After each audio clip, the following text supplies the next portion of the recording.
Assalamualaikum warahmatullahi wabarakatuh. Perkenalkan saya Rina Safarin Hofia dengan NIM G005005 berasal dari kelompok A6 dengan aslep Mbak Alisa. Pada kesempatan kali ini saya akan memaparkan laporan praktikum anatomi mengenai trunkus encephalitis, nervi cranialis, dan circulus arteriosus bilisi. Baik, untuk kasus yang pertama, Pak Harjo, seorang pria berusia 68 tahun, datang ke dokter dengan keluhan gerakan tubuh yang makin lambat, kaku pada otot, dan tangan kanannya sering bergetar sendiri saat sedang santai atau resting tremor. Dokter mendiagnosis Pak Harjo menderita penyakit Parkinson, yaitu penyakit neurodegeneratif yang merusak pusat kendali gerak motorik di otak. Pertanyaan A. Penyakit Parkinson berkaitan erat dengan kerusakan substansi nigra. Jelaskan tentang anatomis dari substansi nigra. B. Substansia nigra adalah bagian dari sistem ganglia basalis. Jelaskan struktur anatomi apa saja yang menyusun ganglia basalis. C. Substansia nigra berada di area batang otak. Jelaskan secara berurutan anatomi penyusun batang otak truncus encephalitis.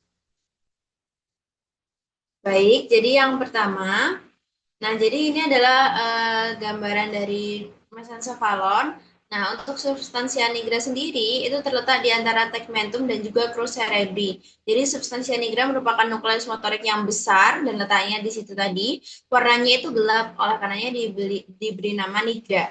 Akibat pigmen melanin yang terkandung di dalam badan sel saraf. Nah, substansia nigra ini memiliki hubungan dengan ganglia basalis. Substansia nigra ini memiliki dua pars, yaitu pars compacta dan juga pars reticularis. Pars compacta itu adalah bagian di substansia nigra yang mana neuronnya itu berpigmen neuromelanin. Nah, pigmen ini adalah hasil sampingan dari pembuatan dopamin. Nah, dopamin sendiri fungsinya itu nanti akan berfungsi pada lintasan dopaminergic nigrostriatal yang mana salah satunya adalah untuk memperhalus gerakan. Jadi ketika terjadi penyakit Parkinson itu salah satu penyebabnya adalah karena dopaminnya itu tidak diproduksi dengan baik. Kemudian untuk pars reticularis itu terletak di sebelah ventral dari pars compacta yang mana mengandung neuron yang tidak berpigmen. Nah, kemudian untuk pertanyaan kedua yaitu mengenai ganglia basalis. Nah, jadi ganglia basalis atau nuklei basalis itu merupakan kelompok substansia grisea yang terletak di central hemispherium cerebri. Nah, ini tuh letaknya juga di antara dari talamus dan substansia alba hemispherium cerebri.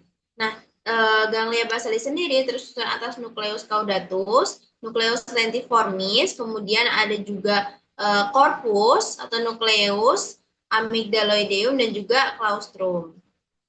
Nah, untuk nukleus caudatus sendiri, kaputnya itu melanjutkan diri ke dalam putamen dan juga cauda nukleus caudatus itu berakhirnya di kompleks amygdaloideum. Sedangkan kalau untuk nukleus lentiformis itu terdiri dari dua bagian, yaitu ada putamen dan juga ada globus pallidus. Nah, antara keduanya ini itu dipisahkan oleh lamina medullaris externa. Kemudian ada juga corpus amygdaloideum yang mana berhubungan dengan sistem limbik. Kemudian ada juga claustrum yang mana ini merupakan lamina grisea tipis di antara putamen dan juga insula. Nah, kemudian ini adalah truncus encephalicus. Jadi untuk truncus encephalicus sendiri atau batang otak, brainstem, itu terdiri dari tiga bagian yang berwarna ditandai warna hijau ini. Ada bagian midbrain atau yang berasal dari mesencephalon, kemudian ada bagian pons, dan juga ada bagian medulla oblongata. Nah, di sini cerebellum dan juga cerebrum diencephalon itu tidak terkategorikan sebagai trunkus cerebri atau trunkus encephalicus. Selanjutnya, untuk laporan nomor 2. Pak Joko, seorang pria berusia 60 tahun tiba-tiba mengalami pusing berputar atau vertigo yang sangat hebat, penglihatan ganda atau diplopia, dan kesulitan menelan saat sedang makan siang. Ia juga merasakan separuh badan kirinya mendadak lemas. Keluarga segera membawanya ke IGD. Setelah dilakukan pemeriksaan CT scan kepala, dokter mendiagnosis Pak Joko mengalami stroke batang otak akibat adanya penyumbatan pada pembuluh darah. A. Jelaskan sistem vaskularisasi circulus arteriosus bilisi. B. Jelaskan anatomi tiga bagian utama penyusun struktur anatomi batang otak, mesencephalon, pons, dan medulla oblongata. Kemudian yang C, gejala pada wajah dan mata Pak Joko terjadi karena gangguan pada saraf kranial. Batang otak adalah tempat beradanya sebagian besar nukleus saraf kranial. Jelaskan nervus kranial apa saja, sebutkan nomor, nama, dan fungsi yang nukleusnya atau tempat keluarnya terletak di bagian pons. Nah, yang pertama untuk circulus arteriosus wilisi. Jadi ini adalah gambaran circulus arteriosus wilisi. Nah, jadi, yang pertama itu nanti arteri karotis interna akan bercabang menjadi arteri cerebri anterior dan juga media. Baik ini yang bagian anterior dan ini yang media. Nah, kemudian di sini ada dua arteri vertebralis. Nah, arteri vertebralis ini akan menjadi satu, menjadi arteri basilaris. Nah, arteri basilaris ini akan vaskularisasi terungkus cerebri. Kemudian nanti akan bercabang menjadi arteri cerebri posterior. Ada dua. Nah, kemudian arteri antara arteri cerebri anterior keduanya itu dihubungkan oleh yang namanya arteri communicans anterior. Sedangkan untuk arteri cerebri posterior dan arteri cerebri media itu juga dihubungkan oleh arteri yang disebut dengan arteri communicans posterior. Nah, kemudian untuk mesencephalon sendiri. Untuk mesencephalon itu terbagi menjadi yang pertama ada yang namanya pedunculus cerebri. Nah, pedunculus cerebri ini terdapat beberapa seperti crus cerebri, kemudian tegmentum mesencephali. Nah, untuk crus cerebri sendiri itu mengandung serabut descendant fibrae corticopontines, fibrae parietopontines, fibrae corticobulbaris medialis et lateralis, dan fibrae corticonuclearis serta fibrae corticospinalis.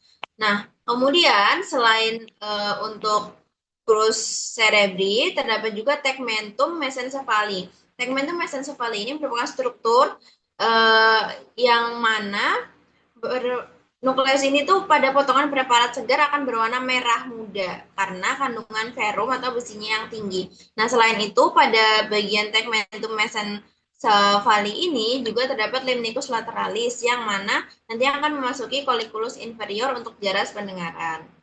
Kemudian di sini juga tadi ada yang namanya substansia nigra di antara crus dan tegmentum yang tampak gelap seperti ini yang sudah dijelaskan tadi. Terdapat dua pars yaitu pars compacta dan juga pars reticularis. Kemudian terdapat juga fossa interpendicularis yang di sini. Nah, ini tuh merupakan dataran di antara pedunculus cerebri yang mana ditembus oleh arteri centralis posterior medialis sehingga nantinya akan membentuk suatu daerah berlubang yang disebut dengan substansia perforata posteriora. Kemudian bagian ini juga menjadi tempat keluarnya nervus 3 yang nantinya akan membuat alur yang disebut dengan sulcus nervi oculomotori. Nah, kemudian selain itu terdapat juga yang namanya aqueductus mesencephalic yang mana fungsinya itu adalah untuk menghubungkan ventriculus tertius dan juga quadratus. Nah, yang terakhir itu juga terdapat yang namanya tectum mesencephali yang di bagian bawah ini. Jadi dia adalah tonjolan. Nah, ini dua tonjolan di bagian mesencephali. Baik, selanjutnya adalah pons. Nah, jika pons sendiri itu merupakan bagian dari batang otak yang ada di mesencephalon dan di antara mesencephalon dan juga medula oblongata. Nah, perannya itu sebagai penghubung antara otak besar, kemudian otak kecil dan juga medula spinalis melalui berbagai traktus saraf. Nah, kemudian pada struktur ini tuh terdapat berbagai inti saraf kranial yang nantinya akan disampaikan di poin selanjutnya. Nah, selain itu, pons ini juga mengandung jalur-jalur penting seperti traktus corticospinalis yang berperan dalam kontrol gerakan sadar. Kemudian, jadi si pons ini nantinya akan berperan sebagai jembatan komunikasi antara berbagai sistem saraf yang ada untuk menjaga tubuh agar tetap terintegrasi. Nah, di sini juga dilihat bahwa pons ini bagian sini dibagi menjadi pars tegmentalis pontis dan juga facies dorsalis medulla oblongata. Jadi ada pembagiannya seperti itu. Nah, kemudian colliculus facialis itu nanti akan ditempati genu interna nervus facialis, nuclei nervi abducens. Untuk stria medullaris sendiri itu nanti tempat nuclei vestibularis dan cochlearis dan salivatorius. Kemudian untuk bagian yang ketiga yaitu adalah medulla oblongata. Nah, untuk bagian dorsalnya ini yang bagian dorsal ini terdapat pusat vasomotor kardiorespi yang mana itu adalah trigonum nervus vagi dan trigonum nervus hypoglossy. Nah, kemudian terdapat juga fasciculus cuneatus yang mana mengatur somatosensorik ekstremitas atas. Selain itu juga terdapat fasciculus gracilis. Ini cuneatus, ini gracilis. Nah, untuk yang gracilis sendiri itu mengatur somatosensorik ekstremitas bagian bawah. Selain itu, terdapat juga yang namanya oliva. Oliva itu merupakan penonjolan karena pendesakan dari nukleus olivarius yang inferior.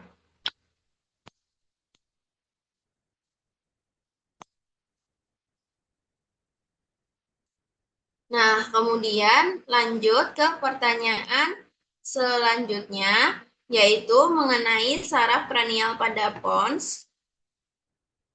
Nah, ini gambaran saraf kranial pada pons. Jadi yang keluar di pons itu ada 4, ada nervus trigeminus, nervus abducens, kemudian ada nervus facialis, dan nervus vestibulocochlearis.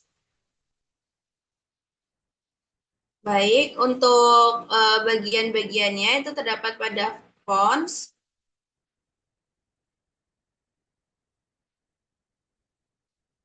Yang pertama ada nervus trigeminus. Nervus trigeminus itu letaknya di sini untuk keluarnya, yaitu di brachium pontis.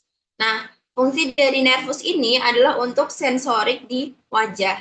Nervus trigeminus ini terbagi menjadi 3, ada ophthalmicus, kemudian ada mandibularis dan juga maxillaris. Nah, kemudian yang selanjutnya ada nervus 6 atau yang kita sebut sebagai nervus abducens. Keluarnya itu ada di sulcus bulbopontinus. Kemudian ada juga nervus 7 yaitu nervus facialis yang letaknya di angulus cerebellopontinus. Oh ya, untuk fungsinya, untuk yang nervus abducens tadi untuk mengontrol otot rectus lateral pada mata, sedangkan untuk nervus facialis itu berarti untuk mengatur ekspresi wajah. Kemudian yang terakhir itu ada nervus 8 atau vestibulocochlearis di sebelahnya. Sama untuk tempat keluarnya ada di angulus cerebellopontinus. Untuk fungsinya sendiri yaitu untuk keseimbangan dan juga pendengaran. Baik, itu dia laporan praktikum 2.3 mengenai trunkus encephalitis, nervi cranialis, dan circulus arteriosus wilisi. Mohon maaf apabila terdapat kekurangan pada penyampaian saya. Terima kasih atas perhatiannya. Wassalamualaikum warahmatullahi wabarakatuh.